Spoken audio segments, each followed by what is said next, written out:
नमस्कार, खबरें जारी न्यूज 24 पर मैं हूं आपके साथ मकसूद खान। प्राइम टाइम एक्सक्लूसिव में बात संचार साथी की या फिर ये दरअसल जासूसी, इसी का सवाल है। और दरअसल इसी पर नया सियासी संग्राम भी छिड़ा है और इसकी वजह यह कि सरकार ने सभी मोबाइल निर्माता कंपनियों को यह निर्देश दिया है कि वो मोबाइल में संचार साथी ऐप इनबिल्ट करें और ऐसा 90 दिनों के अंदर उसे करना होगा। तर्क ये कि इससे साइबर और ऑनलाइन फ्रॉड पर लगाम लग सकेगी, साथ ही चोरी या फिर खोए हुए मोबाइल फोन को ढूंढना ज्यादा आसान होगा और इसी ऐप की मदद से लोग धोखाधड़ी से संबंधित रिपोर्ट भी कर सकेंगे। लेकिन संचार साथी ऐप को लेकर विपक्ष का आरोप है कि सरकार जासूसी करवाना चाहती है और इसी पर संसद में भी हंगामा हुआ। आखिर संचार साथी है या फिर ये जासूसी है, इस रिपोर्ट में देखिए। About the Sanchar Sathi app is yet another instrument of diminishing the right of the citizen, as is the SIR.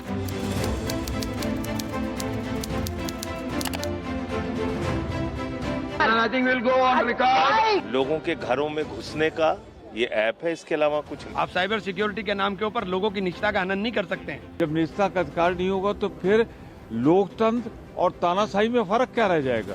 ये कस्टमर प्रोटेक्शन की बात है। आपको डिलीट करना है तो आप डिलीट कर दोगे। आप वॉलंटियर है नहीं है, कल को आप उसको कंपलसरी कर देंगे। आपकी किस बात पे भरोसा है? ये सरकार जासूसी नहीं करती है, सरकार डायरेक्ट अटैक करती है, सरकार डायरेक्ट अपनी भूमिका रखती है। सरकार को जासूसी करने की बिल्कुल आवश्यकता नहीं है। About the Sanchar Sathi app. संचार साथी ऐप को लेकर संसद से लेकर सड़क तक नया संग्राम छिड़ गया है, जिसे लेकर पक्ष और विपक्ष आमने सामने।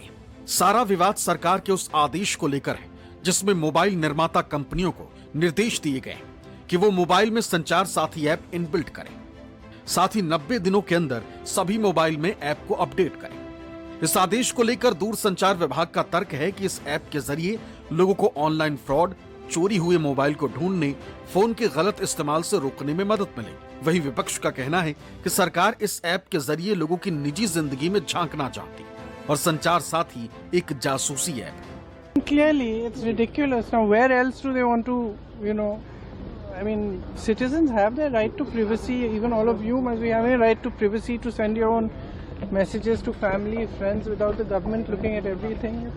Is the government? It's not just one thing. It's not just snooping on the telephones. It's overall. They are turning this country into a dictatorship. इस संचार ऐप से लोगों में जो एक तरह से एक सिक्योरिटी की भावना है वो भी बढ़ेगी, हमारे डेटा भी पलायन नहीं होगा और हर तरीके से जो नागरिक का एक तरह से रक्षा होनी चाहिए वो डिजिटल माध्यम से होगी। तो मैं इसका स्वागत करता हूँ। विपक्षी दलों को लगता है कि इस ऐप के जरिए सरकार विपक्ष के नेताओं की जासूसी कराना चाहती है, लेकिन सरकार ने इस तरह की आशंकाओं को कोरी अफवाह बताया। मोबाइल निर्माता कंपनियों को संचार साथी ऐप इनबिल्ट करने के पीछे वजह ये बताई गई है कि डुप्लीकेट या नकली IMEI नंबर सुरक्षा को खतरा पैदा करते हैं और इससे ऑनलाइन फ्रॉड के केस भी बढ़ते हैं, लेकिन विपक्ष मानने को तैयार नहीं। बहुत ही खतरनाक बात है और इस पे जो है मुझे लगता है कि पार्लियामेंट की किसी कमेटी को अध्ययन करना चाहिए। कहीं ऐसा तो नहीं सबका डेटा रख लें, सबकी इंफॉर्मेशन रख लें, इस बहाने सरकार जो हर एक के मोबाइल में घुस जाए, इसलिए बड़ी चिंता की बात है। इस पर सबको बहुत गंभीरता से विचार करना चाहिए। निजता का अधिकार इस देश में मोदी की सरकार में संभव दिखता नहीं। वो पुलिस स्टेट के रूप में तब्दील कर चुके हैं। हर आदमी को निगरानी करना चाहते हैं। सिवा आतंकवादियों, नक्सलियों का वो धड़ल्ले से अपनी कार्रवाई इस देश में कर रहे हैं। दरअसल साल 2023 में ऑनलाइन फ्रॉड को लेकर सरकार ने संचार साथी पोर्टल लॉन्च किया था। पोर्टल खोए हुए मोबाइल फोन और फ्रॉड करने के लिए भेजे गए वेब लिंक की रिपोर्ट करने और उन्हें ब्लॉक करने की सुविधा देता है। संचार साथी ऐप को लेकर पक्ष और विपक्ष के अपने तर्क हैं। सरकार का तर्क है कि ऐप की मदद से डिजिटल अरेस्ट से बचाव होगा। विपक्ष का कहना है कि सरकार तानाशाही कर रही है। सरकार का तर्क है कि फर्जी कॉल से मुक्ति मिलेगी, जबकि विपक्ष का कहना है कि लोगों की निजी जानकारी लीक हो सकती है। खोया या चोरी हुआ फोन मिलने में मदद मिलेगी, जबकि विपक्ष कह रहा है कि स्वतंत्रता के अधिकार पर पाबंदी लगेगी। सरकार कह रही है कि साइबर अपराधियों से बचाव होगा, जबकि विपक्ष का तर्क है कि ऐप से जासूसी संभव है। अब संचार साथी ऐप को सरकार हर मोबाइल यूजर तक पहुंचाना चाहती है ताकि आए दिन होने वाले साइबर फ्रॉड से लोगों को बचाया जा सके, क्योंकि साइबर फ्रॉड चिंता का विषय है। एक साल में 2024 में अकेले हमारे देश के अंदर 22,800 करोड़ रुपए के फ्रॉड हुए हैं। तो एक तरफ विपक्ष चिल्ला रहा है कि आप फ्रॉड कैसे रोकेंगे, दूसरी तरफ अगर संचार साथी का ऐप हमने आम नागरिक को दे दिया तो कह रहे हैं पेगासस। तो करो तो मरो, न करो तो मरो। संचार साथी ऐप 17 जनवरी 2025 को लॉन्च किया गया था। अभी तक इस ऐप को डाउनलोड करना यूजर पर निर्भर करता है, लेकिन जैसे ही सरकार ने इसे जरूरी किया, संग्राम छिड़ गया। यूजर्स को कॉल, मैसेज या व्हाट्सएप चैट रिपोर्ट करने में मदद करेगा। IMEI नंबर चेक करके चोरी या खोए फोन को ब्लॉक करेगा। यूजर्स के नाम पर मोबाइल कनेक्शनों की संख्या जानने में मददगार होगा। ऑनलाइन धोखाधड़ी की रिपोर्ट करना बेहद आसान होगा।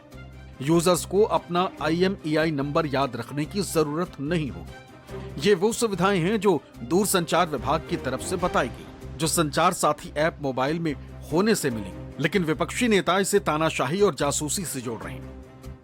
एक जो प्री इंस्टॉलेशन की पूरी कहानी है, मुझको लगता है सरकार को खुद को रीबूट करना चाहिए और उसके अंदर थोड़ा सा इनसिक्योरिटी अपनी कम करनी चाहिए। सर्विलांस स्टेट सुनते थे, ऑरवेलियन स्टेट सुनते थे, टोटलिटेरियन रेजीम सुनते थे, सब अपनी आंखों से हम देख रहे हैं। संचार साथी रहेगा, नॉर्थ कोरिया बन जाएगा देश। क्या करना चाहते हैं? नॉर्थ कोरिया बनाएंगे इस देश को कि कब क्या हंसेंगे, कौन क्या करेगा, कौन क्या नहीं करेगा। लोगों की निजता का उल्लंघन करेंगे, उनके बेडरूम के अंदर 24 घंटे आप बात सुनेंगे। ये कौन सा तरीका है? आप साइबर सिक्योरिटी के नाम के ऊपर लोगों की निजता का हनन नहीं कर सकते हैं। चोर की दाढ़ी में तिनका, ये कहावत है।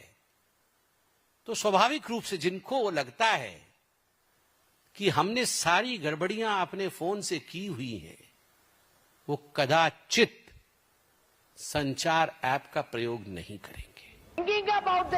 विपक्षी दलों का कहना है कि संचार साथी ऐप को मोबाइल में अनिवार्य किया जा रहा है, जिस वजह से हर भारतीय की जानकारी सरकार के पास हो। वो क्या बात करते हैं, किनसे बात करते हैं, उनके मैसेज भी सरकार पढ़ सकेगी। लेकिन इसे लेकर दूरसंचार मंत्री ज्योतिरादित्य सिंधिया ने भ्रम दूर करने की कोशिश की। उनका कहना है कि ऐप इनबिल्ट तो रहेगा, लेकिन यूजर पर निर्भर करेगा कि वो इसे मोबाइल में रखता है या फिर चाहे तो डिलीट भी कर सकता है। हर व्यक्ति को देश में नहीं मालूम कि मुझे फ्रॉड से प्रोटेक्ट करने के लिए, मुझे चोरी से प्रोटेक्ट करने के लिए ये ऐप है। तो हर व्यक्ति तक ये ऐप पहुंचाना हमारी जिम्मेदारी है। अगर आपको डिलीट करना है तो डिलीट कर दो, नहीं इस्तेमाल करना है तो रजिस्टर मत करो। जब आप रजिस्टर करोगे तभी तो एक्टिव होगा, रजिस्टर नहीं करोगे तो इनएक्टिव होगा। कह रहे हैं कि बहुत आसानी से इसको आप डिलीट कर सकते हैं अगर आप नहीं चाहें। नहीं, मैं कहूँगी जरा वो अपने खुद के नोटिस को समझ लें। वो या हो सकता है उनके समझ के बगैर ये नोटिस जारी कर दिया था। वो नोटिस बाकायदा डिपार्टमेंट ऑफ टेलीकम्युनिकेशन से आया है, जहाँ पे मैंडेट दिया जा रहा है मैन्युफैक्चरर्स को कि बाय मार्च 2026 ये सारे फोन्स पे ये ऐप होना चाहिए। ये अनइंस्टॉल नहीं हो सकता है। ये सिक्योरिटी की आड़ में डाला जा रहा था उसका, क्योंकि आउटरीच जनता ने किया है। अब वो आकर बयान ऐसा दे रहे हैं कि ये कंपल्सरी नहीं है। संचार साथी ऐप ये आपके सारे इंफॉर्मेशन, सारी जानकारी अपने पास रखने का, लोगों के घरों में घुसने का ये ऐप है। इसके अलावा कुछ नहीं। आपकी प्राइवेसी को भंग करने का ऐप है ये, आपकी निजता को भंग करने का ऐप है।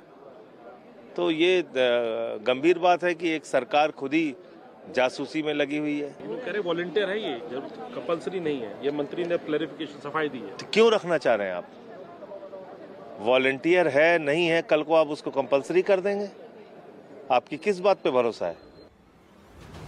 सरकार की तरफ से संचार साथी पोर्टल और ऐप को लेकर अहम डेटा भी साझा किया गया, जिससे इस ऐप और पोर्टल की अहमियत को बताने की कोशिश हुई।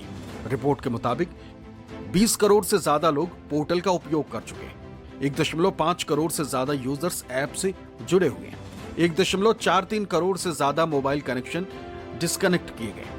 26 लाख मोबाइल फोन ट्रेस हुए, जिनमें से 7.23 लाख फोन नागरिकों को लौटाए गए। नागरिकों को रिपोर्ट करने पर 40,96,000 फर्जी मोबाइल कनेक्शन डिस्कनेक्ट किए गए। 6,20,000 फ्रॉड लिंक्ड IMEIs ब्लॉक किए जा चुके हैं। भारत में मौजूदा समय में 1 अरब 20 करोड़ से ज्यादा मोबाइल यूजर्स हैं, जो कि दुनिया का सबसे बड़ा मार्केट है। लेकिन फर्जी या डुप्लीकेट IMEI नंबर की वजह से साइबर क्राइम बढ़ रहा है।